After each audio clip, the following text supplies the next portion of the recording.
Welcome to the Rap Soul Podcast, where we dive deep into the world of music that moves our hearts and gets our feet tapping. This is the intersection of rap and soul music from the 80s, 90s, and 2000s.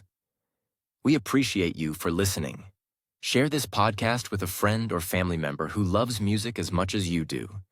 The podcast is hosted by 12 Kyle. Next up, the Rap Soul Podcast.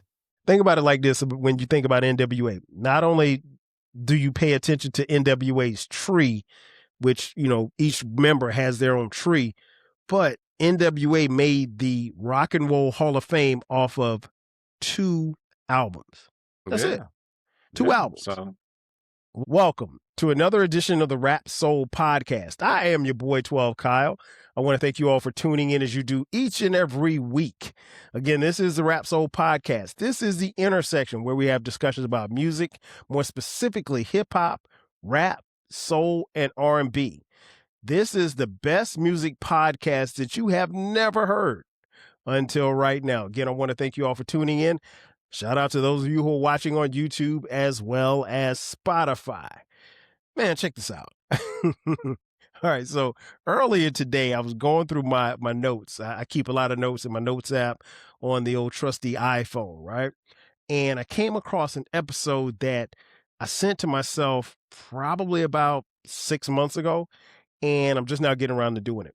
And we were on an IG Live a few minutes ago, and, today's guest, he was on the IG Live, and I said, instead of doing, something just clicked in my head, like instead of doing this episode alone, why don't I get him to come back on the podcast and do it again? This is the homie, the host of the BTG For President Podcast. My boy Baylor is back in the building. Baylor, what up? hello, beautiful black people. Yes, it is I. I have returned. That check has cleared. Yes, indeedy. Yes, had to work overtime for that one. There you go. There you go. Yeah, man. And it's interesting because you've been on here before, but the time, or at least one of the times when we talked LA hip hop, because Baylor is from LA, the East Side. And so when you came on before, we were talking LA hip hop. It was me, you, and the homie Uncle Dolomite.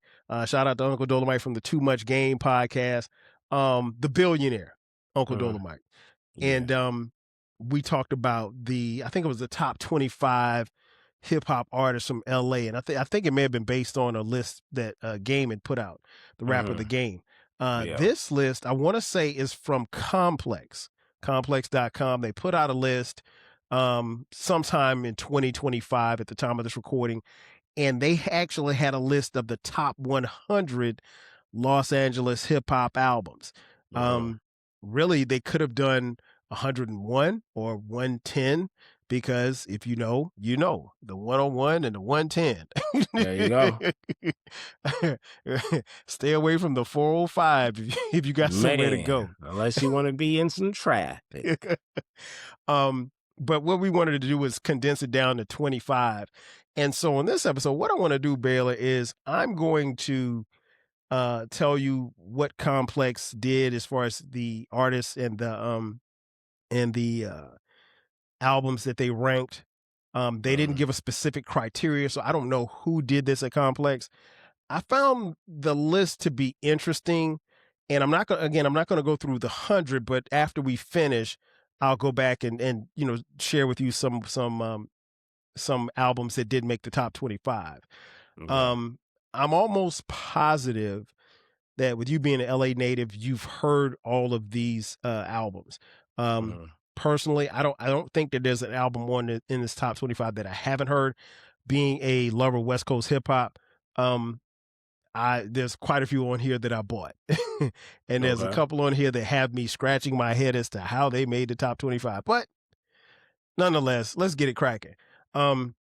Coming in at number 5, 1996, West Side Connection, Bow Down. So tell me, Baylor, if just off the top of your head, do you think that of the LA albums, and again, now keep in mind, and I forgot to preface this, folks, I'm the only one that has the list. Baylor is literally, he just found out about this podcast about 10 minutes ago. So he doesn't know. So I'm going to ask him, like, does he think that that's fair, or if he would personally rank these albums either higher or lower, or maybe outside of the top 25. So Baylor, what say you? And that was at number 5? No, it's at 25. Oh, wait. The West Side Connection? West Side Connection, Bow Down from 1996 is at number 25. I think that's way too low. Okay. That's way too low. I think that, to me, that might be like a top 15 Okay. all time for me. Top 15 for sure. Yeah, man. I graduated from South Carolina State in 1996, so West Side Connection got a lot of play in my Nissan Sentra. I do know that. Yeah, they had a quick little run. It wasn't, we've seen a lot of crew runs and stuff like that, but and that one was fairly quick, but it had a stamp in the game, and that was a great album. It was. Yeah. So I would consider that, like, as far as the dynamics, how you look at it, how you got those 3 artists that's from our side of town, our backyard, the gang politics behind it, yeah, the cities and the blocks that was involved in that, the music that they did, yeah, I would say that's, to me, top 15 for sure. Yeah, I think I would make a case that it'd probably be the top 15 for me as well. If that's at least that low, that means we got some recency stuff going on. Well, in we'll this top see. 25. We'll see. I mean, there's going to be a couple that may surprise you.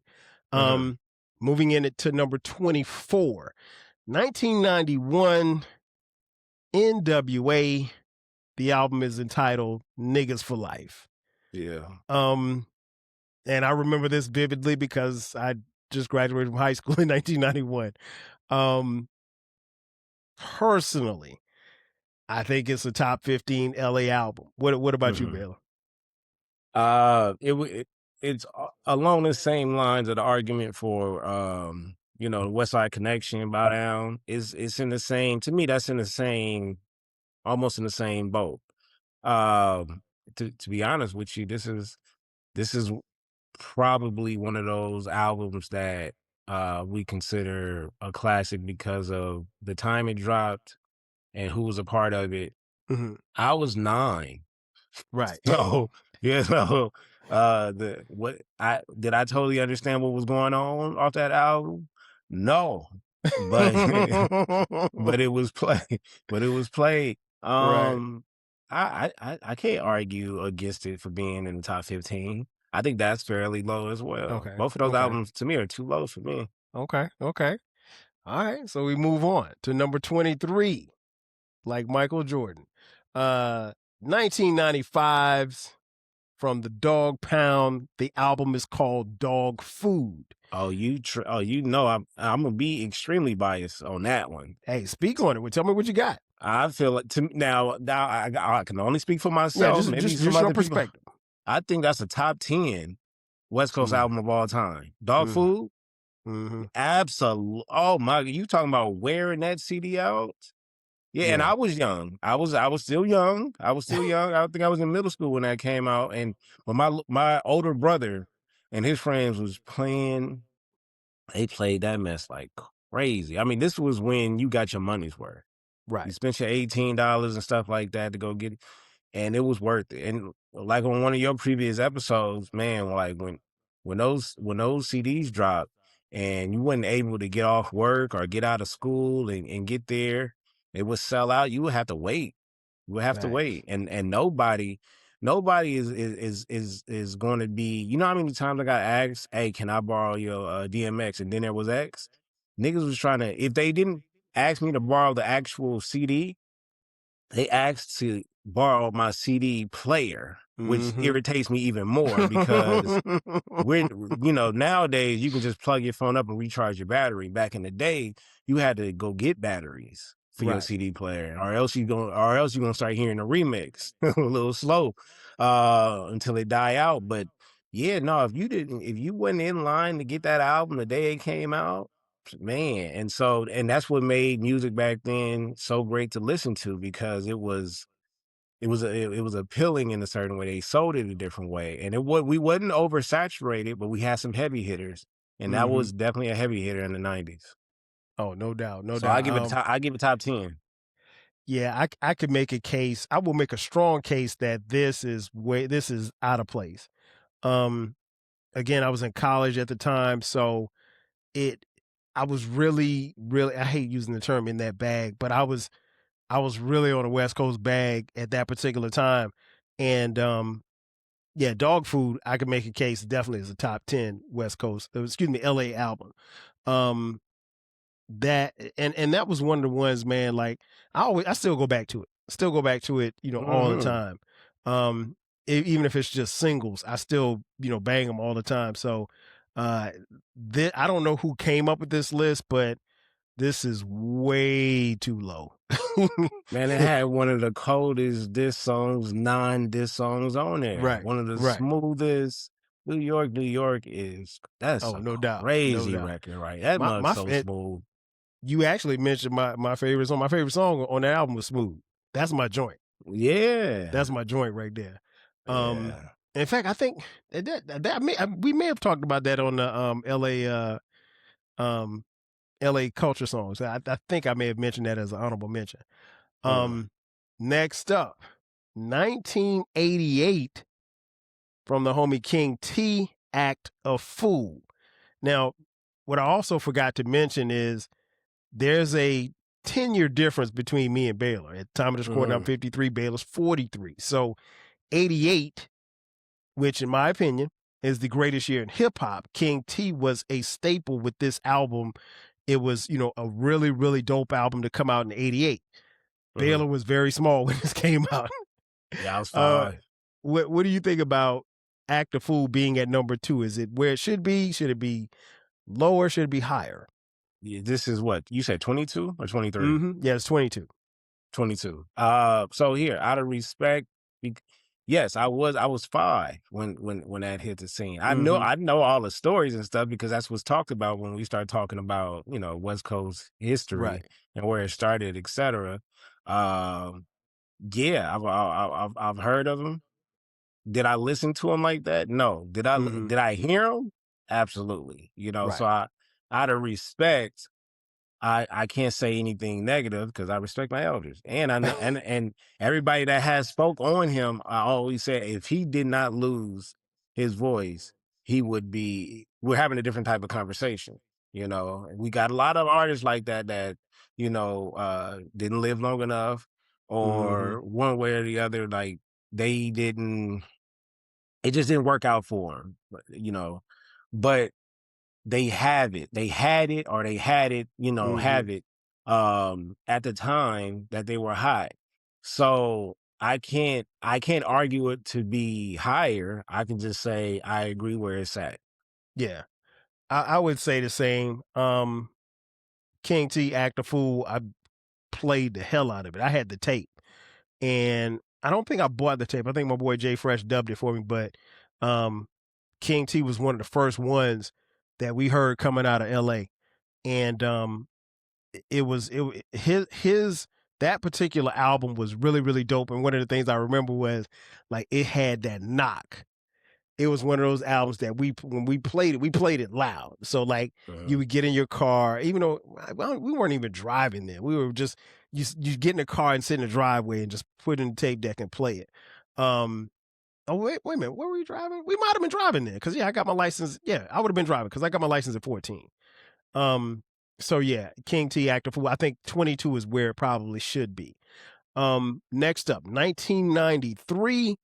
The group is Cypress Hill. The album Black Sunday at 21. I'll be the first to admit, I think Cypress Hill is a very, very dope group. However, I didn't really listen to a lot of Cypress Hill outside of their singles. I know I heard the Black Sunday album. I didn't buy it, but I heard it all the way through. I think that Cypress Hill fans will probably say that it should be lower. I think at the number 21, it's where it should be. What say you? I'm going to say the same thing, but here's the thing. I remember talking highly on Be Real, right? Okay. And where he should be ranked at, because they did something that a lot of groups, maybe outside of NWA, Mm-hmm. that nobody really has done. Dilated people, so maybe, but they had crossover fans. Facts. Big They had facts. They had two different type of fan bases. They had a little bit of rock in there. You know what I'm saying? It was a lot. It was a lot of gothic people at my school that was listening to them. Okay. You know what I mean? So it was like they were able to blend in that their hip hop with their style of hip hop with like that rock and roll lifestyle. Right. You know what I'm saying? It had like a rock and roll mosh pit type of feel to it. And they had one of the biggest fan bases out here Oh, for no a group doubt. and for artists. So but again, it was different when you compare it to a lot of albums that we haven't said yet. Mm-hmm. I don't think it's going to be remembered measured up to these albums. But they No doubt. do have a core fan base that's like similar to like Marvel or Star Wars. You know what I mean? So again, like you said, they'll probably want to rank it a little bit lower. No doubt. Yeah, and I always take that into consideration anytime I'm talking about Cypress Hill because, you know, that was something that we noticed even back then without the internet early on was that they had a crazy following. I remember seeing videos of a Cypress Hill concert, and I mean, bro, you see all shades, black, brown, a lot of brown in the crowd, A Hispanic, lot of brown.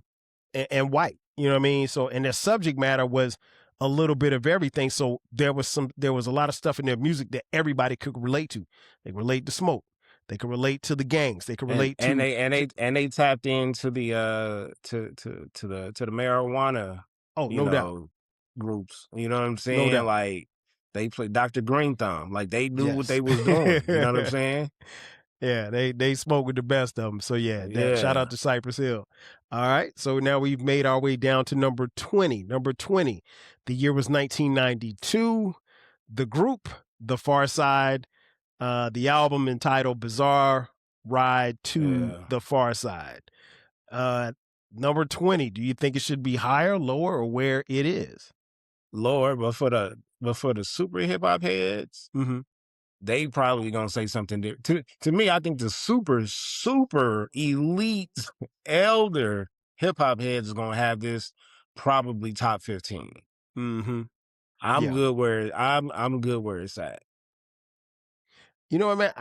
I love this album. I love this album for many reasons, but probably the most prominent reason is that this album was my introduction to my personal opinion, the greatest hip hop producer ever, and that was the late great James DeWitt Yancey, aka Jay Dilla. So Jay Dilla's beats are heavily spread throughout this album, and that's one of the reasons why I love it as much as I do. I can make a case that it could be higher, but probably no higher than 15. I don't necessarily, looking at what we have stacked up, I don't know that I can place this album ahead of some of the heavy hitters that we're going to get to in just a few. But still another great album. Number 19, the year again, 1988, the legend, the late legend, Eazy-E, his debut album, Easy Does It. Man. Coming in at number 18, Baylor, where do you have, what do you think this should be ranked? Ooh-wee. See, now when you start talking about the legacy of LA, that's different. When you talk about the Nips and you talk about the K-Dots, and for however people want to look at Pac at this point, you know what I mean? Because we know what that is. We know what that comes with. But strictly home team, Eazy-E will always be in it. He will be right there. He will be right there next to those other two names that I said. And that's just pure legacy wise. Album, I can see it being argued in the top 15. Right. I can see it argued being in the top 15, somewhere between probably 10 and 15. Yeah, you get no argument from me. This was the first one where And you know how it is when you see lists. There's the one album that gives you that instant reaction of, oh, hell no. This was it. Personally. And again, it's sentimental because I feel like those albums from 88 were that much better than everything else that we've heard, up until that point. And it was a great year. And there's nothing you can compare it to either. That's the thing. Nothing. When we start talking about the early 80s and the early 90s, a lot of those are considered classics and probably, not to be moved or messed with, is because they put out some art that wasn't, nobody has seen anything prior to this. Never seen, never heard. So they planted the flag, and that holds a lot of weight. Yeah, I will say Baylor unequivocally. And again, there's some sentimental things tied into this, but unequivocally, I have this album as a top 5 album to me. Okay. Top 5, maybe no worse than 10. Eazy-E, Eazy Does It. We moved to 18. 1991. The title is Original Gangster, and the album is from none other than Ice-T. What you got? I was just thinking about him as we were talking about Eazy-E.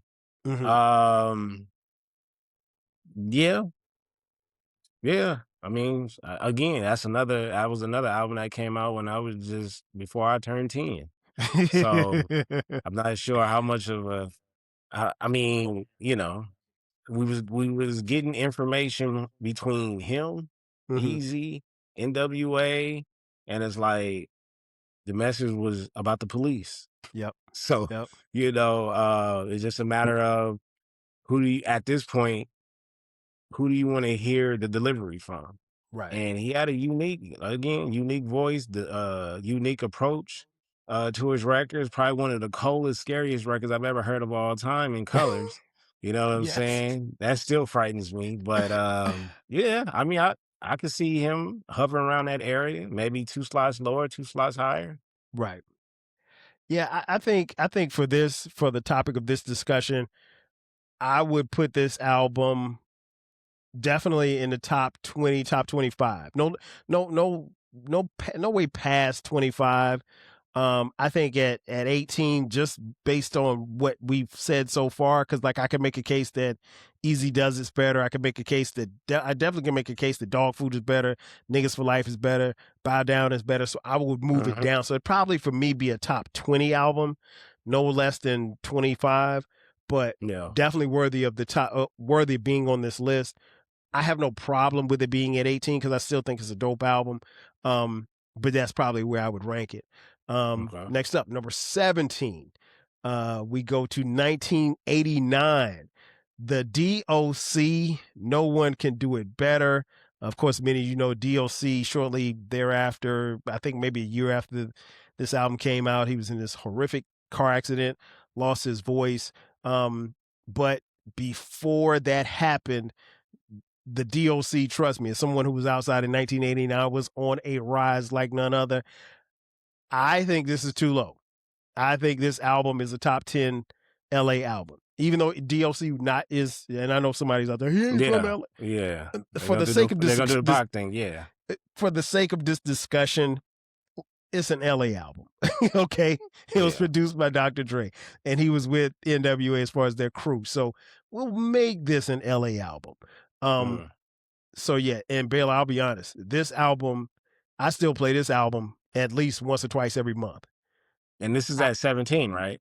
Yeah, this is at 17. No One Can Do It Better. So I will make the case that it's too low. It should be higher, and I think it's a top 10 album. Even if it's at 10, it's a top 10 album from LA. What about you? Now you said it should be higher. Are you saying, so you said top 10? Yes. I would move it at, I can't really think on the higher side, higher side, closer to 10? Closer to 10. I mean, that's and it's only 7 slots down, but still. But that's a lot of slots, though. That's majority out of the. Yeah, it is. That's a leapfrogging a lot of people. That's why. Because look, here's the thing. Like 12 Cal told you in the beginning, I don't know the list at all, so I don't know. I'm just going based off song by song. Right. I may have did the whole comparison thing in my head, but I'm not really thinking of too many albums right now. Right. Depending on what artist is going to be brought up. I don't know. So I'm just going off of what I hear. No, First and instinct, that's a great point. That's a great point. And when we get to the top 10, there's an album in the top 10 that I can tell you that I personally would take out of the top 10. Not that it's a dope out, because all albums in the top 10 are dope, but I have there's an album in the top 10 that that I would move it out of the top 10 and put No One Can Do It Better in the top 10. So I'll let you know when we get there. But when we get there, can I guess it first? Sure. When we get there, though. Yeah, when we get there. Okay, all right. Because I think I may have an idea. Okay. So coming in at number 16 from 1992, the group is Compton's Most Wanted. The album is entitled Music to Drive By. I remember this album very, very well. I personally think it's probably where it should be. I can't really make the case that it should be higher, and I don't necessarily know that it needs to be any lower. I can't put it higher because we're getting too close now. we're getting too close. We're getting too close, and there's at least 4 or 5 artists that I haven't heard yet. That's why I say I can't. Exactly. That's why I say I can't. I can even push that album back towards between 17 and like 21. Fair. And that's what you'll see, Baylor, because in your mind, again, because Baylor doesn't have this list, he knows what's coming. Pause. Yeah. Well, in a way, so, because I feel like it's going to be a surprise. Sooner or later, it's going to be a surprise that I'm looking for. It hasn't popped up yet. All right, so we get to number 15. Number 15 also is from Ice-T. Again, 1988, the greatest year in hip hop. The album is called Power. I definitely think, and I love Power. There's nothing that can move Power up for me. I'm not gonna move it back, but there's nothing I can move it up for. What about you? Now we're in the 15 range. 15. We're in the 15. This is in basketball, it's called the Sweet 16, but inside that Sweet 16 now, and it is, I can't. Power will have to back it up a little bit. It will have to, somewhere around 18. Okay. Maybe, you know what I mean? Right. So it's getting good. It's getting good. This is his second album on the list. Yes, exactly. All right. So number 14. The year was 1990. The artist, my boy Ice Cube. The album, America's Most Wanted. What number was this again? 14. Personally, and me and Ice Cube may be the only people that are going to say this. Personally, I think it is a top 10 album. We've run out of space really for the top 10 in my mind, but personally, I think I could move it there. Baylor, I love this album. I was in high school at the time, and it's sentimental because I played it so much. Like, I played it. There was a point in my life where America's Most Wanted got played every single day. And I mean, being in high school, you bumping it on your way to school, you been bumping it on the way to practice. So there's a sentimental value. So that's why I said only me and Ice Cube are probably going to put it in the top 10. But yeah, it's at 14. What do you think? If we're at 14 and that's Ice Cube's first album and Ice-T already has 2, right? It's not going to be enough room. Exactly. Because that to me, that's a top 10. That's a top 10 album. And somewhere between 1 and 7. Right. Because if you are a Cube fan, Cube fans will argue amongst each other about his 3-album run. You know what I'm saying? If you're not watching on Spotify or YouTube, it's a Cube. I'm raising my hand. I'm a Cube fan here. I can't look because I want to see. We next one is 13, right? Yep. There is not enough slots left. There's not enough room. That is crazy. We're just now getting the Cube. Well, we had West Side Connection. That doesn't count. That's a group. Right. Don't count. Mm-hmm. That doesn't count. And Right. we just now getting the Cube? Just now getting the Cube. So we got a little ways to go. So you America's Most Wanted you're cooler with it at 14? I'm moving that down some. I don't think Okay. I don't think it should be outside of the top 10 at all. Okay. Gotcha. Okay. All right. Number 13. Lucky number 13. We are going to 1991. The artist DJ Quik. Oh, the album. Wow. No. Oh, excuse me. I misspoke. No, that's correct. 1991. The album Quik is the Name. I was about to say the wrong name. So this is Quik's first album. So that's the album with Tonight. That has to be. Oh my God. Yeah. Oh my God. It has so much. It has so much top 5. I want to move it down, Baylor. I just can't. I have to, because this is a house party like anthem during, before, like,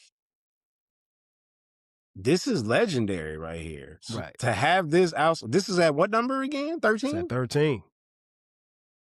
I can't understand that one. I can't understand that one at all. It might make a little sense as we move further. So so for now, for the sake of this discussion, you're keeping it at 13, or would you move it down? No, I'm moving it down. Okay. All right. So then we get to number 12. The artist, Warren G. 1994. Man. Regulate the G-Funk Era. One of the things about this album that nobody ever talks about, and I've heard it mentioned a couple of times in documentaries, was this was the album that literally and figuratively saved Def Jam. Mm-hmm. And it's funny, Baylor, because I think when the album came out, I don't even remember it being on Def Jam. Because when I think Def Jam, you think LL, you know what I'm saying? You think the East Coast. I don't even associate it with Def Jam. But this album, from what I'm told, literally and figuratively saved Def Jam, kept the lights on. And then the next wave of Def Jam artists was the Method Mans and the DMXs and those type of cats. Yeah. So this album, again, from Warren G, the G-Funk era, Regulate the G-Funk Era, 1994. Again, back on the campus of South Carolina State University, getting so much play in my in my 89 Nissan Sentra sitting on 13s. You keep them clean, though. Oh, yeah, I kept them clean. Oh, man, that car was immaculate.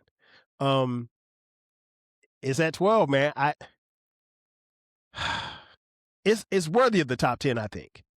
Mm-hmm. But it's at 12, and I got to keep it at 12. I based off of how many slots is left, I can't move it. Yeah. It feels like it should be top 10, but I can't move it right now. It's at a good spot.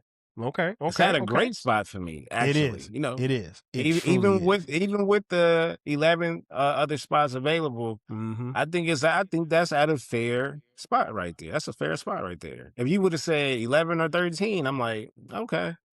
Right. All right. Okay. So now we move to number 11, 1995. Again, the homie DJ Quik. If it don't make dollars, it don't make sense. That is the title of the album. Now, Baylor, you're older now. This 95, you're older now. Yeah. A different type of gang politics we talk about right there. That's the peak of the hat era right there. Yeah, I mean, again, I think it's the same. I can't argue it. I can argue it to be lower. I mean, higher in the sense that it's higher to the top 10. Right. But no, that's in a great place too.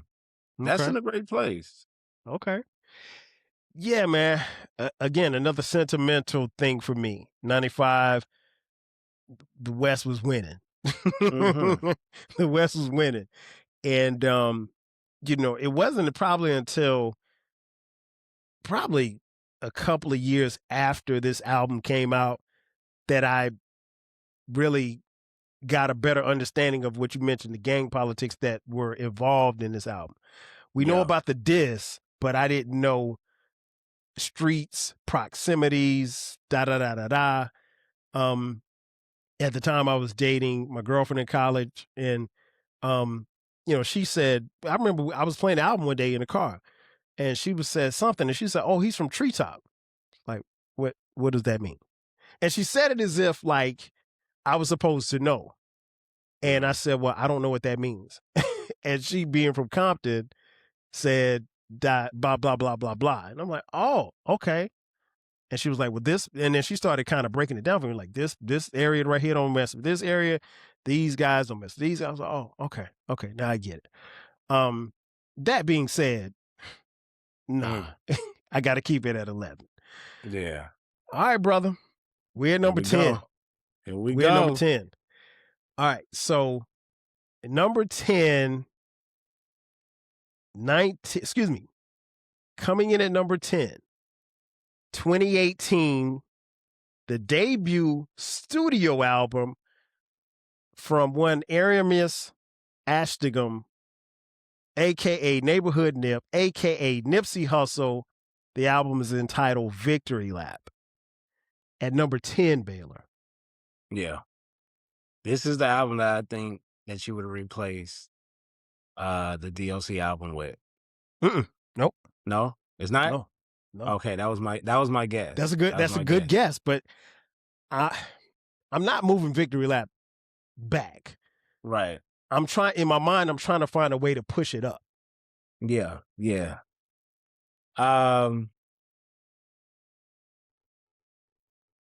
I think it can go. I think that album can go anywhere between, to be fair and to be honest, because I'm a Nip fan. Right. Same. I'm gonna say, whoa, between 5 and 10. Okay, that's fair. fair. I think it's good between 5 and 10. Same. If I were to move it for sentimental values, I could put it somewhere between 5 and 10. I can't move it beyond 5. Next up, number 9, 2015, the brother Kendrick Lamar. Yeah. The album To Pimp a Butterfly. To Pimp, yeah. What say you, Baylor? That is To Pimp. Yeah. The reason why it's difficult for me is because I have a 3-way tie for first place for his albums. Okay. A 3-way tie between 2 other albums. And he says a 3-way tie. Wow. A 3-way tie, yeah. And the crazy part is this is what I was waiting on. Because there's still 2 other heavy hitters, and 3 really that hasn't been mentioned yet, really. Right. So I have to keep it right there. Okay. I have to keep it right there, and he could pop up again. That's the thing. So I got to keep him right there. Exactly. And what's interesting, y'all, particularly for those of you who are watching on Spotify and YouTube, is seeing his face when I tell him the albums that are being mentioned here, because I can see but I can also see the wheels turning in his head, because it's like he knows what's coming up next. All right, so next up is number 8. So I'm gonna go back to what you mentioned earlier. If I were going to move on sentimental value, if I were going to move No One Can Do It Better, I could make a case that I could take No One Can Do It Better at 17 and put it at 8 and replace the album that they selected at number 8. And that would be 2005, the rapper The Game, the album The Documentary. Oh, whoa. Yes. Whoa. Yes. I didn't see that one coming. I knew that album was coming up too. Right. I didn't know where, but I know that album. He got to me. He got 2. He should have 2 in the top 25. Right. one Lord in the other one, but this one right here, right. The documentary, I and I don't love know. this album. I I don't love know. this album. I don't know about that one, 12 Again, cal. me and DOC may be the only one that would do this move, but I Yeah. feel pretty confident in doing this move. And again, it's no shade to the game. I love this album. Played the hell out of it. Yeah. And he literally he was riding the wave of G Unit, 50 Cent. He took music by storm with this album. The Dr. Dre cosign. A lot of these albums, a lot of these beats that were on his album were beats from what we think would have been Detox. And he killed the beats. I love this album. I wouldn't have it at 8. I could swap him for any one of the DJ Quik slots. Okay. So there you go. So Quik is the name, and dollars and cents, you could swap it out. Gotcha. That makes sense. Either one. That makes sense. Okay. All right, I'm man. cool with him. I'm cool with him hovering around the top 10 though. All right, Baylor, it's getting tougher. All right, coming in at number 7, 2012, the aforementioned Kendrick Lamar, Good Kid, Mad City. Yikes. Yikes. The three albums that hasn't been said. What number is this? Number 7? Yeah, this is 7. This is 7. So I don't think I'll save that. It's fine at 7. It's fine at 7.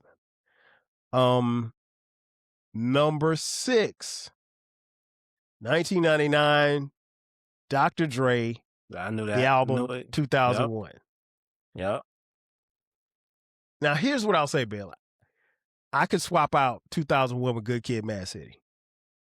I could swap out 2001 with To Pimp a Butterfly. I personally could swap out 2001 with Victory Lap. So I'm willing to take Victory Lap from 10, put it at 6, take 2001, put it at 10. So it's still in the top 10. I can't do that. I got to do But the I would opposite. then have Victory Lap as the 6th best LA album. I wouldn't be able to do that because 2001 that was still House Party. Okay. That was still and it transferred over to the clubs too. Okay. For the club and lounge era, that album transferred over there. And I'll be the first to admit that I love this album. I don't love it as much as everybody else does, but I recognize where it is because I think the back half of that album wasn't as good as it probably should have been or could have been, but it's still an incredible body of work. And it's Drake. Come on, man. I mean, what are we saying? Yeah. All right, Baylor, we're in the top 5 now, and so you know me. You know what I always say about top 5. If your top 5 is tight, you can pretty much interchange all 5. So you can move them around, and it just really, I think, if your top 5 is solid, if you ask a cross section of people, each of them are going to take one and put, 5 could be one for somebody else. You know what I'm saying? So coming in at number 5, 1996, the double album, Tupac Amaru Shakur. It is entitled All Eyes on Me. Yeah. That to me, as of lately, I understand how people would try to put an asterisk next to that, just like the DOC. Okay, because he ain't from. I mean, I'm just telling you the truth. I'm just telling you the truth. But anybody that was alive in 1996. Tupac, he had us believe, even though we knew better, he had us believing nobody else rolled for LA like he did. As if he lived there, as if he was born there. That's true. So asterisk aside. That's definitely top 5 worthy. Yes. Okay. That can fight. Yeah. That can fight. Yeah. You get an argument from that. Yeah, I'm cool with it at 5. I don't really, based on what we got coming up, I can't put it any higher. So it's 5 for me. 5 or I really can't move it, but maybe I could probably Nah, it's cool at 5. It's cool at 5. Yeah. Number 4, again, 1988, one of the best albums from 1988, arguably the most impactful album from 1988, and that would be N.W.A.'s Straight Outta Compton. Baylor, there's a cross section of people my age that would put this at number 1, and I'm not mad. Yeah. Well, I mean, I will only be able to put it at number 1 based off of based off of what you gonna say about it, what my brother gonna say about it. But as far as me, I wouldn't be able to do that. Okay. I don't have any emotional ties to that album outside of hearing it, listening to it as a kid and as an adult. And I could replace that. I could put a Good Kid in that spot. Okay. Fair enough. And you know what? I think there's a generation of people, hip hop fans, maybe LA residents, that would say the same. You know, and it's just based on their age group. And it's not to say that they didn't go back and listen, but maybe Good Kid, Mad City hit them like how Straight Outta Compton hit me. Yeah, exactly. So, I would go as far as saying they had the spot until that album came out. Okay. You know what I mean? Fair. And they had a good run. You know what I'm saying? A Hall of Fame run. Yeah. I mean, think about it like this. Think about it like this when you think about N.W.A. Not only do you pay attention to N.W.A.'s tree, which, you know, each member has their own tree, but N.W.A. made the Rock and Roll Hall of Fame off of 2 albums. That's it. 2 albums. So, and I mean, if you want to throw in, you know, Eazy's album, his solo album, okay, 3 albums. But again, those are all, they're all in the top 25 according to this list. Yeah. All right. Number 3, 1991, the album Death Certificate from the homie Ice Cube. About time. Yeah, man. About time. I'm not mad at it being right there. Same. I think it can go anywhere between. It probably can go anywhere between 1 and 7. Yeah, for me, easily. Yeah, it's still one of those albums that I still play all the time. Like I literally was listening to this album 3 days ago. Like it when I had the 6-disc changer in the Nissan Sentra Baylor, it never left the changer. Always was in there. Just feel good music, man. I mean, and I think Ice Cube's the best lyricist, you know, out of LA. And so it would be fitting that he would have an album in the top 3. According to this list, at number 2, 1992, Dr. Dre, The Chronic. Yeah. The crazy part is we already know what number 1 is. You know what I mean? Impossible. It's impossible for it not to. Not I mean, saying we know what number 1 is. Number 1, but we know what number 1 is. We know what number 1 is, but I think it's Dre versus Snoop. Yeah, it's Dre versus Snoop. So for those of you scoring at home, kids, number 1, Snoop Doggy Dogg, 1993, Doggystyle.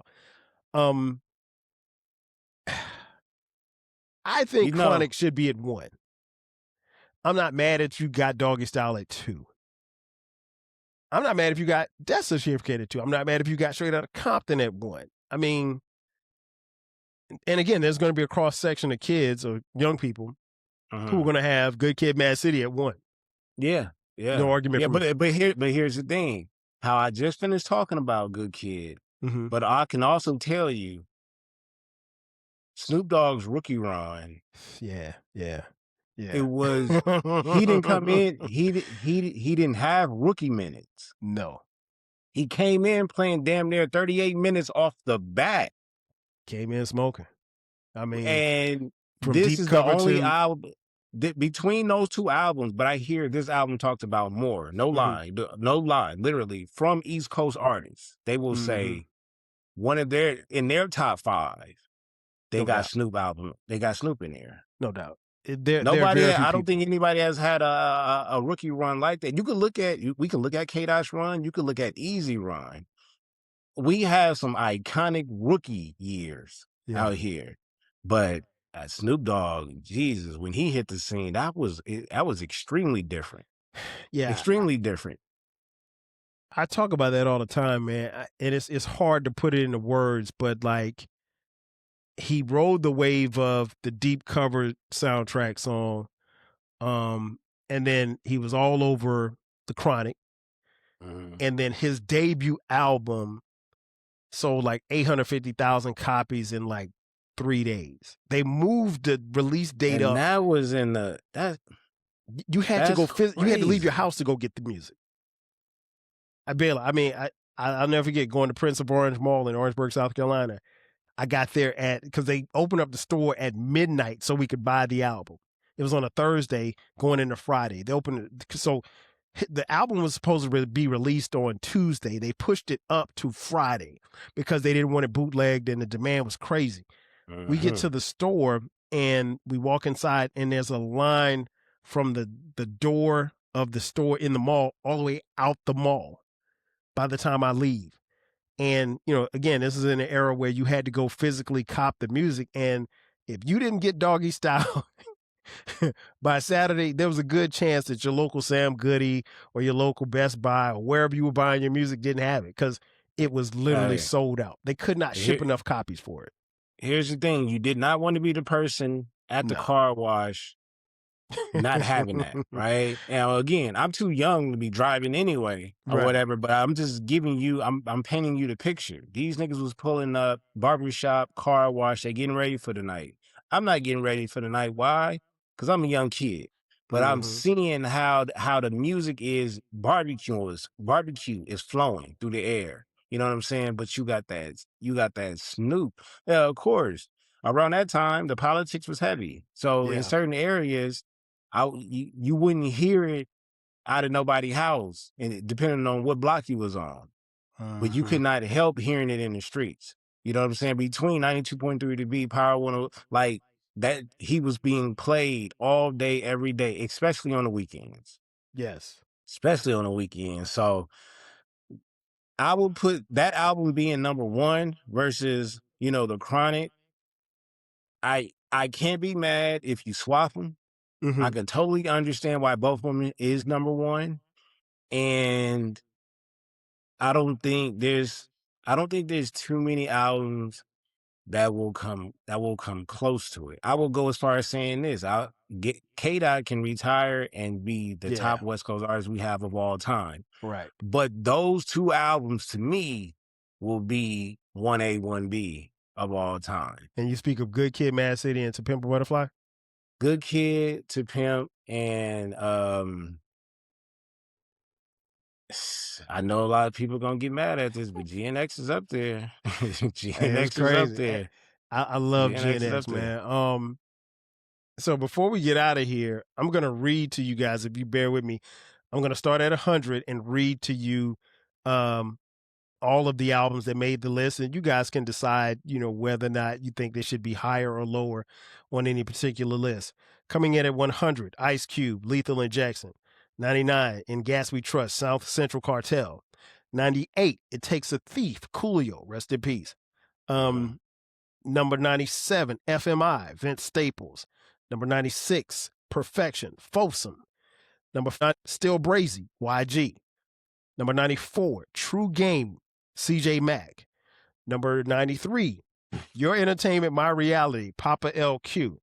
Number 92, Redemption, J-Rock. Number 91, South Central, Los Scandalous, Caution. Number 90, Conversation, Twins. Number 89, Everything's for Sale, West Side Boogie. Number 88, Death Threats, MC8. Number 87, Second to None, Second to None. Number 86, Rosecrans, Problem. 85, This is the Shack, the Dove Shack. Shout out to the Dove Shack. 84, Oxymoron, Schoolboy Q. 83, All Blue, G Perico. 82, What You Gonna Do, J.O. Felony. 81, Gorillas in the Mist, The Lynch Mob. Man, I remember that tape. 80, No Limit Top Dog, Snoop. 79, Big Fish Theory, Vince Staples. 78, Chipper Jones Volume 2, Joey Fatts. 77, Damn, Kendrick Lamar. 76, the documentary 2, The Game. 75, Gangsta's Paradise, Coolio. 74, 21 and Over, The Alcoholics. 73, West Up, WC and the Mad Circle. 72, The Hard Way, 213. 71, Shoreline, do that shit, Shoreline Mafia. 40 Days and 40 Nights, Exhibit, that's number 70. 69, The Blue Carpet Treatment, Snoop Dogg. 68, Living Like Hustlers, Above the Law. 67, From the West Side with Love, Dom Kennedy. 66, The Truth Hurts, Draco the Ruler. 65, Real Brothers, BG Knockout and Drayster, 64, Murder Was the Case, various artists. 63, The Shadiest One, WC. 62, Coast to Coast, The Alcoholics. 61, Follow Me Home, J-Rock. 60, Never Again, Cam. 59, Uncle Sam's Curse, Above the Law. 58, Straight Checking 'Em, Compton's Most Wanted. 57, Habits and Contradictions, Schoolboy Q. 56, LAX, The Game. 55, Rhyme Pays, Ice-T. 54, Summertime 06, Vince Staples. 53, The Eastsiders. 52, For Life, King T. 51, Control System, Ab Soul. Now listen, that is 100 through 51. All right, so now let's take it from 50 to 26. Coming in at number 50, Street Gospel, The Legend, Sugar Free. 49, The Marathon, Nipsey Hussle. 48, Black Mafia Life, Above the Law. 47, R&G, Rhythm and Gangsta, Snoop Dogg. 46, Mac 10. 45, We Come Strapped, MC 8. 44, Domino. 43, GNX, Kendrick Lamar. 42, Rhythm Alism, DJ Quik. 41, Lab Cab in California, The Far Side. 40, The Speed of Life, Exhibit. 39, Doctor's Advocate, The Game. 38, Way Too Funky, DJ Quik. 37, The Predator, Ice Cube. 36, Freedom of Speech, Ice-T. 35, Cypress Hill. 34, Restless, Exhibit. 33, Crenshaw, Nipsey Hussle. 32, Yellow Album, Dom Kennedy. 31, Streets is a Mother, Corrupt. 30, Blank Face, Schoolboy Q. 29, Soul on Ice, Razkaz. 28, My Crazy Life, YG. 27, Section 80, Kendrick Lamar. 26, Banging on Wax, Bloods and Crips.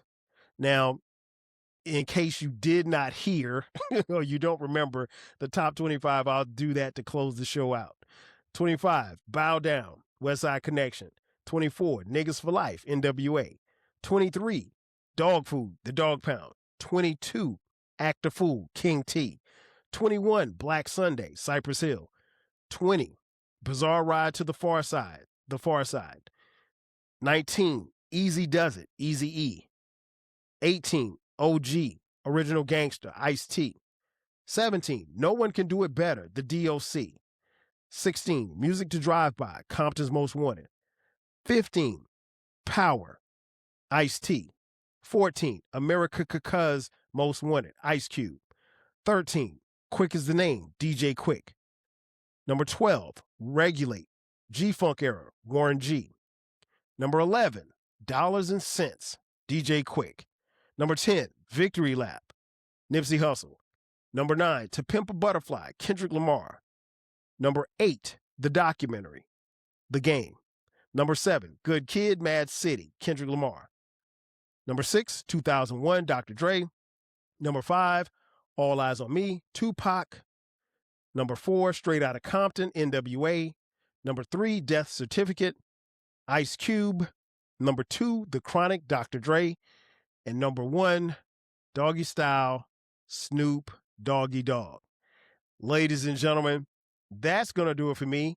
For my boy Baylor the Great, I am your boy 12 Kyle. We'll catch you guys next time. 5,000. Cheers. Thank you for listening. This concludes the episode. Be sure to subscribe to the Rap Soul Podcast. You can find the podcast wherever you get your podcasts. Follow the podcast on social media. And feel free to continue this discussion on our Reddit page. More importantly, share this podcast with a friend or family member who loves music as much as you do. Until next time, 5,000.